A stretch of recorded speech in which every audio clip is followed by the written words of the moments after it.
ចាញៀវសួរបងឈ្មោះស្រីណាអូនបងលក់ដូរនៅផ្សារបឹងអង្គរនៅទល់មុខច្រកទី1នៅក្រៅផ្សារហាងបងឈ្មោះដបេះមានលក់កាបូបខ្សែក្រវ៉ាត់និងស្បែកជើង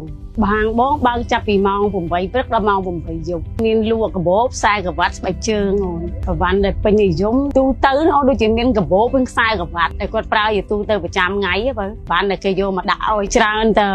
នាំចូលគ្រាន់ពីចិនមកទាំងកាបូបស្បែកជើងខ្សែក្រវ៉ាត់ពីច្រើនពួកគាត់ច្រើន scan QR របស់ AC Lida តាំងពីគេមានមកបងប្រើប្រាស់យូរឆ្នាំហើយអូនវាងាយស្រួលក្នុងការបាញ់ទៅបាញ់មកហើយនឹងការយើងទូទាត់ប្រាក់ប្រើមានសុវត្ថិភាពសម្រាប់អតិថិជន scan កាន់តែច្រើនទទួលបានអត្ថប្រយោជន៍កាន់តែច្រើនកាន់តែពិសេសសម្រាប់ឪពុកម្ដាយដែលមានកូនអាយុចាប់ពី10ឆ្នាំរហូតដល់15ឆ្នាំអាចចុះឈ្មោះប្រើ AC Super App បានផងដែរចាអរគុណច្រើនជម្រាបលា